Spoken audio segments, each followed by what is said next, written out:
Hello friend. आज की इस वीडियो में हम लोग 20 बहुत ही महत्वपूर्ण प्रश्न और उनके उत्तर देखेंगे। फ्रेंड ये सारे के सारे प्रश्न मैंने इस वीडियो में बहुत ही सिलेक्टेड लिया है और बहुत ही महत्वपूर्ण लिया है, जो आपके आने वाले एग्जाम के लिए ये वीडियो बहुत ही उपयोगी साबित होगा। चाहे आप किसी भी एग्ज़ाम की तैयारी कर रहे हो, उन सब एग्जामों की दृष्टि से ये वीडियो आपके लिए बहुत महत्वपूर्ण है। वीडियो अच्छा लगे तो लाइक कर दीजिएगा, चैनल पर नए हैं तो चैनल को सब्सक्राइब जरूर कर दीजिएगा। मैं ऐसे वीडियो आपके लिए हमेशा लेके आता रहता हूँ। चलिए फ्रेंड शुरू करते हैं आज का अपना पहला प्रश्न। फ्रेंड पहला प्रश्न है, निम्नलिखित में से कौन भारत का केंद्रीय बैंक है? ये नहीं होगा फ्रेंड, कौन भारत का केंद्रीय बैंक है? तो फटाफट इसका आंसर बताइए आप लोग कि भारत का केंद्रीय बैंक कौन सा है। तो फ्रेंड इसका राइट आंसर हो जाएगा option number A, reserve bank of India. ठीक है फ्रेंड, याद रखिएगा, reserve bank of India Bharat का केंद्रीय बैंक है। ठीक है फ्रेंड, ऑप्शन नंबर ए इसका राइट आंसर हो जाएगा। और फ्रेंड अगर बात करें कि रिजर्व बैंक ऑफ इंडिया की स्थापना कब हुई थी, तो ये भी बहुत महत्वपूर्ण पॉइंट है आपके एग्जाम के लिए। याद रखिएगा, रिजर्व बैंक ऑफ इंडिया की स्थापना 1935, ठीक है फ्रेंड, याद रखिएगा 1935 में ये रिजर्व बैंक ऑफ इंडिया की स्थापना हुई थी। ठीक है फ्रेंड, तो ये भी पॉइंट बहुत महत्वपूर्ण है, याद रखिएगा। ठीक है फ्रेंड, चलिए फ्रेंड नेक्स्ट क्वेश्चन देखते हैं। फ्रेंड क्वेश्चन नंबर 2 है, भारत भारत की खोज किसने की थी? तो फ्रेंड बहुत ही महत्वपूर्ण प्रश्न है और बहुत ही इजी प्रश्न भी है साथ में ये। तो फ्रेंड आपको सबको याद रखना है कि वास्को डी गामा। ठीक है फ्रेंड, याद रखिएगा वास्को डी गामा ने भारत की खोज की थी। ठीक है फ्रेंड, अब बात करें अमेरिका की खोज किसने की थी, तो फ्रेंड कोलंबस ने। याद रखिएगा कोलंबस ने अमेरिका की खोज की और भारत की खोज वास्को डी गामा ने की। ठीक है फ्रेंड, तो ये दोनों पॉइंट याद रखिएगा। और फ्रेंड देखिए ऑप्शन नंबर डी है इवन बतूता, ये भी महत्वपूर्ण प्रश्न। इसके साथ बहुत सारे एग्जामों में ये प्रश्न पूछा है, एक प्रश्न बहुत बार पूछा है कि इवन बतूता किसके शासनकाल में भारत आया था। तो फ्रेंड याद रखिएगा आप लोग, बहुत महत्वपूर्ण पॉइंट है ये। जो इबन बतूता था फ्रेंड, ये मोहम्मद बिन तुगलक, ठीक है फ्रेंड, मोहम्मद बिन तुगलक के शासनकाल में भारत आया था। ठीक है फ्रेंड, यह नाम याद रखिएगा, इबन बतूता मोहम्मद बिन तुगलक के शासनकाल में आया था। ठीक है फ्रेंड, तो ये भी पॉइंट महत्वपूर्ण है, याद रखिएगा। चलिए फ्रेंड क्वेश्चन नंबर 3 देखते हैं। अर्जुन पुरस्कार की शुरुआत किस वर्ष हुई? वेरी वेरी इंपॉर्टेंट प्रश्न है ये फ्रेंड, कि अर्जुन पुरस्कार की शुरुआत कब हुई थी। तो फ्रेंड इसका राइट आंसर है ऑप्शन नंबर सी, ये 1961 में हुई थी। याद रखिएगा 1961 में अर्जुन पुरस्कार की शुरुआत हुई थी। और बात करें फ्रेंड कि अर्जुन पुरस्कार किस क्षेत्र में दिया जाता है, तो फ्रेंड ये खेल के क्षेत्र में दिया जाता है। ठीक है, तो याद रखिएगा खेल के क्षेत्र में ये दिया जाता है। ठीक है फ्रेंड, अगर बात करें फ्रेंड कि इसमें कितनी नगद राशि दी जाती है, अर्जुन पुरस्कार के रूप में कितनी नगद राशि दी जाती है, तो ये भी याद रखिएगा आप लोग, 15 लाख। ठीक है फ्रेंड, 15 लाख की नगद राशि अर्जुन पुरस्कार में दी जाती है। ठीक है फ्रेंड, और इसकी शुरुआत कब हुई थी, तो 1961 में हुई थी। और ये खेल के क्षेत्र में दिया जाता है। ठीक है फ्रेंड, तो ये 2-3 पॉइंट बहुत महत्वपूर्ण थे, आप लोग याद रखिएगा। चलिए फ्रेंड नेक्स्ट क्वेश्चन देख लेते हैं कि मैग्सेस पुरस्कार पाने वाले पहले भारतीय कौन थे? ये भी फ्रेंड वेरी वेरी इंपॉर्टेंट प्रश्न है, बहुत बार एग्जामों में रिपीट हुआ है फ्रेंड ये। मैग्सेस पुरस्कार पाने वाले पहले भारतीय कौन थे? तो फ्रेंड ऑप्शन नंबर ए इसका राइट आंसर हो जाएगा, विनोद भावे। ठीक है फ्रेंड, याद रखिएगा विनोद भावे जी पहले भारतीय थे जिनको मैग्सेस पुरस्कार दिया गया था। ठीक है फ्रेंड, तो ऑप्शन नंबर ए इसका राइट आंसर हो जाएगा। अगर फ्रेंड बात करें कि मैग्सेस पुरस्कार पाने वाले पहले भारतीय महिला कौन थी, तो फ्रेंड पूछ दिया आपसे कि पहले भारतीय महिला कौन थी जिन्हें मैग्सेस पुरस्कार से सम्मानित किया गया था।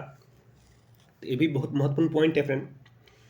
तो फ्रेंड याद रखिएगा मदर टेरेसा। ठीक है फ्रेंड, मदर टेरेसा जी पहली भारतीय महिला थी जिनको मैग्सेस पुरस्कार दिया गया था। और विनोद भावे जी पहले भारतीय पुरुष थे जिन्हें मैग्सेस पुरस्कार दिया गया था। ठीक है फ्रेंड, तो ये दोनों पॉइंट भी आप लोग याद रखिएगा। पुरुष पूछे पहले तो विनोद भावे, अगर महिला पूछे पहले तो मदर टेरेसा। ठीक है फ्रेंड, तो दो बहुत महत्वपूर्ण पॉइंट है, इस पर आप लोग ध्यान दीजिएगा। चलिए फ्रेंड क्वेश्चन नंबर 5 देख लेते हैं। स्वांग किस राज्य का प्रसिद्ध लोक नृत्य है? तो फ्रेंड ये स्वांग है, ये एक लोक नृत्य है फ्रेंड, और किस राज्य का है ये? तो फ्रेंड याद रखिएगा, ये हरियाणा राज्य का एक लोक नृत्य है स्वांग, ठीक है फ्रेंड, हरियाणा राज्य का, ठीक है। चलिए फ्रेंड नेक्स्ट क्वेश्चन देखते हैं। फ्रेंड क्वेश्चन नंबर 6 है, भारत में वर्तमान में कुल कितने उच्च न्यायालय है? तो ये आप तो सबको मालूम होना चाहिए फ्रेंड, ये कि वर्तमान में अभी उच्च न्यायालयों की संख्या 25 है, ठीक है फ्रेंड, याद रखिएगा। वर्तमान में अभी उच्च न्यायालयों की कितनी संख्या है? तो 25 उच्च न्यायालयों की संख्या है, ठीक है फ्रेंड। चलिए भी देख लेते हैं। क्वेश्चन नंबर 7 है, कोई विधेयक दहन विधेयक है या नहीं, इसका फैसला कौन करता है? वेरी वेरी इंपॉर्टेंट प्रश्न है फ्रेंड, ये बहुत बार एग्जामों में ये पूछा गया है, प्रश्न है, रिपीट हुआ है, तो आप उस पर विशेष ध्यान दीजिएगा।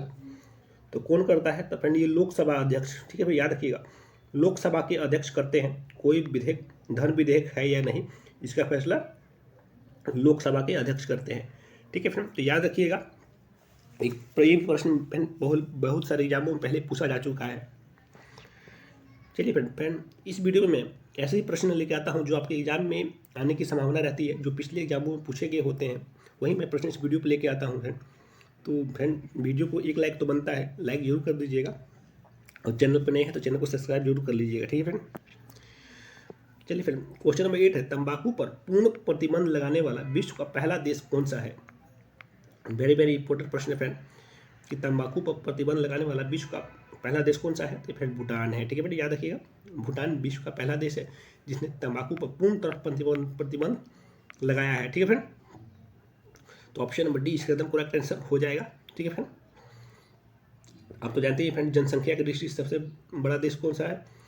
जनसंख्या की दृष्टि से तो चीन है, ठीक है फ्रेंड, ये भी याद रखिएगा। चलिए फ्रेंड क्वेश्चन नंबर 9 देखते हैं। राष्ट्रीय मतदाता दिवस प्रत्येक वर्ष किस दिन मनाया जाता है? तो फ्रेंड ऐसे ही प्रश्न जब एग्जाम में आते हैं तो बच्चे इसमें बहुत सारी गलती करते हैं, तो फ्रेंड इसलिए मैं इस प्रश्न को इसमें शामिल किया हूँ कि आपके दिमाग में रहे कि राष्ट्रीय मतदाता दिवस कब मनाया जाता है? तो 25 जनवरी को मनाया जाता है, ठीक है, याद रखिएगा, 25 जनवरी को राष्ट्रीय मतदाता दिवस मनाया जाता है। और फ्रेंड आप तो जानते हैं 26 जनवरी को गणतंत्र दिवस मनाया जाता है, ठीक है फ्रेंड। तो 26 जनवरी से एक दिन पहले, ठीक है फ्रेंड, 25 जनवरी को 26 जनवरी से एक दिन पहले 25 जनवरी को राष्ट्रीय मतदाता दिवस और 26 जनवरी को गणतंत्र दिवस। फ्रेंड आप ऐसे याद रख सकते हैं, 26 जनवरी तो आपको सबको याद ही होगा, 26 जनवरी को ये गणतंत्र दिवस के रूप में हम लोग मनाते हैं। तो उसके एक दिन पहले फ्रेंड दिमाग में रखना है, उसके एक दिन पहले राष्ट्रीय मतदाता दिवस भी मनाया जाता है, ठीक है फ्रेंड। तो ऑप्शन नंबर बी इसका एकदम करेक्ट आंसर हो जाएगा। चलिए फ्रेंड क्वेश्चन नंबर 10 देख लेते हैं। भारत का संवैधानिक मुखिया कौन होता है? तो फ्रेंड ये भारत के संवैधानिक मुखिया कौन होता है, ये तो आप सबको मालूम होना चाहिए कि राष्ट्रपति होते हैं, महामहिम राष्ट्रपति भारत के संवैधानिक मुखिया होते हैं। तो ऑप्शन नंबर बी इसका एकदम करेक्ट आंसर हो जाएगा, ठीक है फ्रेंड। चलिए फ्रेंड क्वेश्चन नंबर 11 है, अंग्रेजों के नमक कानून के विरुद्ध महात्मा गांधी ने कौन सा आंदोलन शुरू किया था? तो फ्रेंड कौन सा आंदोलन शुरू किया था? तो फ्रेंड ऑप्शन नंबर ए सविनय अवज्ञा आंदोलन, ठीक है फ्रेंड, ये सविनय अवज्ञा आंदोलन शुरू किया था महात्मा गांधी ने। और फ्रेंड बात करें कि सविनय अवज्ञा आंदोलन कब शुरू हुआ था, तो फ्रेंड ये 1930 में शुरू हुआ था, डेट भी याद रखिएगा, बहुत महत्वपूर्ण है कि सविनय अवज्ञा आंदोलन 1930 में शुरू हुआ था, ठीक है फ्रेंड। और ये कहाँ से कहाँ तक चला था फ्रेंड ये आंदोलन? तो फ्रेंड ये साबरमती आश्रम से शुरू हुआ था और ये डांडी गांव तक यात्रा चली थी, ठीक है फ्रेंड, साबरमती आश्रम से शुरू होकर डांडी गांव तक ये यात्रा चली थी, ठीक है फ्रेंड। तो ये भी 2 पॉइंट है, याद रखिएगा। तो इसका क्वेश्चन नंबर 11 का ऑप्शन नंबर ए हो जाएगा, सविनय अवज्ञा आंदोलन, ठीक है फ्रेंड। ये ऑप्शन नंबर सी है, भारत छोड़ो आंदोलन। बहुत वेरी वेरी इंपॉर्टेंट प्रश्न है फ्रेंड, बहुत बार एग्जाम में पूछा गया है कि बात करें फ्रेंड भारत छोड़ो आंदोलन की, तो कब चालू हुआ था भारत छोड़ो आंदोलन? तो ये भी डेट याद रखिएगा, 1942 में, ठीक है फ्रेंड। सॉरी यहाँ पे लिखने में दिक्कत हो रहा है फ्रेंड, तो ये 1942 में याद रखिएगा, 1942 में भारत छोड़ो आंदोलन शुरू हुआ था। वेरी वेरी इंपॉर्टेंट प्रश्न है फ्रेंड, एग्जामों में ये प्रश्न पूछा जाता है बार बार, तो ये भी याद रखिएगा, 1942 में भारत छोड़ो आंदोलन चालू हुआ था, ठीक है फ्रेंड। चलिए फ्रेंड नेक्स्ट क्वेश्चन देख लेते हैं। क्वेश्चन नंबर 12 है फ्रेंड कि भारत में जिप्सम का सर्वाधिक उत्पादन निम्नलिखित में से किस राज्य में होता है? तो फ्रेंड ये राजस्थान में होता है। ऑप्शन नंबर डी इसका राइट आंसर हो जाएगा राजस्थान। ठीक है फ्रेंड, ये जिप्सम का सर्वाधिक उत्पादन राजस्थान राज्य में होता है। ठीक है, याद रखिएगा ऑप्शन नंबर डी है इसका राइट आंसर। और साथ साथ आप लोग ये भी याद रखिएगा कि क्षेत्रफल की दृष्टि से राजस्थान भारत का सबसे बड़ा राज्य कौन सा है? राजस्थान है, क्षेत्रफल की दृष्टि से। ठीक है फ्रेंड, ये भी याद रखिएगा। चलिए क्वेश्चन नंबर 13 देखते हैं। ईस्ट इंडिया कंपनी ने भारत में अपना पहला कारखाना कहाँ खोला था? तो फ्रेंड इसका राइट आंसर हो जाएगा ऑप्शन नंबर ए, ये सूरत में खोला था। ईस्ट इंडिया कंपनी ने भारत में अपना पहला कारखाना सूरत में खोला था। और बात करें फ्रेंड कि कारखाना कब खोला गया था ईस्ट इंडिया कंपनी के द्वारा सूरत में पहला कारखाना, तो ये 1613 में। ठीक है, 1613 में खोला गया था ईस्ट इंडिया कंपनी के द्वारा। ये भी पॉइंट है, दो महत्वपूर्ण पॉइंट है, याद रखिएगा। आपके एग्जाम की दृष्टि से बहुत ही महत्वपूर्ण पॉइंट है दोनों। ठीक है फ्रेंड, याद रखिएगा। चलिए फ्रेंड क्वेश्चन नंबर 14 देखते हैं। बुल्ली शब्द का प्रयोग किस खेल में किया जाता है? तो फिर ये हॉकी में किया जाता है। उसके राइट आंसर हो जाएगा ऑप्शन नंबर सी, हॉकी में। कि बुलिश शब्द का प्रयोग किस में किया जाता है? तो हॉकी में किया जाता है, याद रखिएगा। और इसके साथ साथ फ्रेंड आपको ये भी याद रखना है कि एक प्रश्न है इसके साथ हॉकी से संबंधित जो बहुत बार एग्जामों में रिपीट हुआ है, बार बार रिपीट हुआ है कि आगा खा कप। ठीक है, प्रश्न है आगा खा कप का संबंध किस खेल से है? तो आपको ये हमेशा याद रखिएगा कि आगा खा कप का संबंध भी किससे है? तो हॉकी खेल से है। ठीक है फ्रेंड, ये भी पॉइंट है महत्वपूर्ण, याद रखिएगा। चलिए फ्रेंड क्वेश्चन नंबर 15 देखते हैं। किस भारतीय एथलीट को उड़न परी के नाम से पुकारा जाता है? तो फ्रेंड उड़न परी के नाम से किसे जाना जाता है? ये पीटी उषा जी को। ठीक है, याद रखिएगा। ऑप्शन नंबर सी इसका राइट आंसर हो जाएगा। पीटी उषा जी को उड़न परी के नाम से जाना जाता है। अगर क्वेश्चन पूछे कि फ्लाइंग सिख के नाम से किसे जाना जाता है, तो आप लोग याद रखिएगा मिल्खा सिंह जी को फ्लाइंग सिख के नाम से जाना जाता है और पीटी उषा जी को उड़न परी के नाम से जाना जाता है। ये भी दोनों बहुत महत्वपूर्ण पॉइंट है, याद रखिएगा। चलिए क्वेश्चन नंबर 16 देखते हैं। निम्नलिखित में से किस शहर को झीलों की नगरी कहते हैं? तो ऑप्शन नंबर 20 का राइट आंसर हो जाएगा उदयपुर। ठीक है फ्रेंड, ऑप्शन नंबर 20 का राइट आंसर हो जाएगा उदयपुर को झीलों की नगरी कहते हैं।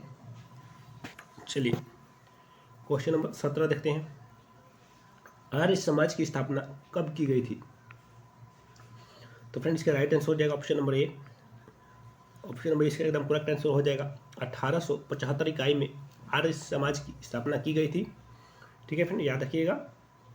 और बात करें कि आर्य समाज की स्थापना किसने की थी, तो आप लोग ये भी याद रखिएगा दयानंद। ठीक है, दयानंद सरस्वती जी ने आर्य समाज की स्थापना की थी, ये भी याद रखिएगा। और कब की थी? तो 1875 इकाई में। ठीक है, चलिए नेक्स्ट क्वेश्चन देखते हैं। वेदों में सबसे प्राचीन वेद कौन सा है? तो वेदों में सबसे प्राचीन वेद कौन सा है? तो इसका राइट आंसर हो जाएगा ऑप्शन नंबर ए, ऋग्वेद है। वेदों में सबसे प्राचीन वेद ऋग्वेद है। और साथ साथ इसके साथ एक प्रश्न भी पूछता है कि गायत्री मंत्र किस वेद से लिया गया है? तो आप लोग याद रखिएगा कि गायत्री मंत्र भी ऋग्वेद से लिया गया है। ठीक है, और फ्रेंड ये अर्थवेद है। इसके साथ एक बहुत बार एग्जामों में कई बार मैंने देखा है कि ये प्रश्न पूछा है कि जादू टोना का वर्णन। ठीक है फ्रेंड, जादू टोना का वर्णन किस वेद में है? किस वेद में जादू टोना का वर्णन किया गया है? तो आप लोग ये भी याद रखिएगा कि अर्थवेद में। ठीक है, अर्थवेद में जादू टोना का वर्णन किया गया है। ये भी आप पॉइंट याद रखिएगा। डी, ऑप्शन नंबर डी, अर्थवेद बहुत इंपॉर्टेंट पॉइंट है, बहुत बार एग्जामों में इससे प्रश्न पूछे गए हैं। ठीक है, चलिए क्वेश्चन नंबर 19 देखते हैं कि भाभा परमाणु अनुसंधान केंद्र कहाँ स्थित है? तो फ्रेंड ऑप्शन नंबर ए इसका राइट आंसर हो जाएगा ट्राम्बे, मुंबई में। ठीक है फ्रेंड, ट्राम्बे मुंबई में भाभा परमाणु अनुसंधान केंद्र स्थित है। तो ऑप्शन नंबर ए इसका एकदम करेक्ट आंसर हो जाएगा। चलिए फ्रेंड क्वेश्चन नंबर 20, प्रश्न नंबर 20 है फ्रेंड कि 1928 के बारदोली आंदोलन का नेतृत्व किसने किया था? तो याद रखिएगा फ्रेंड कि option number C Sardar Vallabh भाई पटेल ने ये किया था। वेरी वेरी इंपॉर्टेंट प्रश्न है फ्रेंड, बहुत बार एग्जामों में प्रश्न पूछा गया है। तो ऑप्शन नंबर सी इसका राइट आंसर हो जाएगा। सरदार वल्लभ भाई पटेल ने बारडोली आंदोलन का नेतृत्व किया था। ठीक है फ्रेंड। और साथ में फ्रेंड आपको ये भी याद रखना है कि स्टैचू ऑफ यूनिटी किसकी मूर्ति है, तो सरदार वल्लभ भाई पटेल की ही मूर्ति है। Statue of unity Sardar Vallabh भाई पटेल जी की मूर्ति है। और फ्रेंड बात करें स्टैचू ऑफ यूनिटी की ऊंचाई कितनी है, तो याद रखिएगा फ्रेंड ये 182, ठीक है फ्रेंड, 182 मीटर। ठीक है फ्रेंड, याद रखिएगा 182 मीटर स्टैचू ऑफ यूनिटी की ऊंचाई है। ठीक है, तो फ्रेंड ये भी आप लोग याद रखिएगा। ठीक है फ्रेंड, चलिए फ्रेंड नेक्स्ट क्वेश्चन देखते हैं। फ्रेंड क्वेश्चन 21 है, किसने खालसा पंथ की स्थापना की। फ्रेंड इसका राइट आंसर आपको कमेंट सेक्शन में बताना है। अगर आपको इसका आंसर मालूम हो, बहुत इजी क्वेश्चन है। ठीक है फ्रेंड, तो देखते हैं कितने बच्चे इसका आंसर दे पाते हैं। तो फ्रेंड इसका आंसर आपको कमेंट सेक्शन में बताना है। ठीक है फ्रेंड, तो फ्रेंड ये कुछ महत्वपूर्ण प्रश्न थे जो मैंने आपको करवा दिए हैं, जो आपके एग्जाम में आने की संभावना है। इसे बहुत इंपॉर्टेंट प्रश्न है आपके एग्जाम से रिलेटेड। ठीक है फ्रेंड, वीडियो अच्छा लगा हो तो लाइक कर दीजिएगा, चैनल पर नए हैं चैनल को सब्सक्राइब कर दीजिएगा। मैं ऐसे वीडियो आपके लिए हमेशा लेके आता रहता हूं। और क्वेश्चन नंबर 21 का फ्रेंड आंसर आपको कमेंट सेक्शन में जरूर बताइएगा कि इसका राइट आंसर क्या होगा। ठीक है फ्रेंड, तो आज के लिए धन्यवाद फ्रेंड, मिलते हैं नेक्स्ट वीडियो में।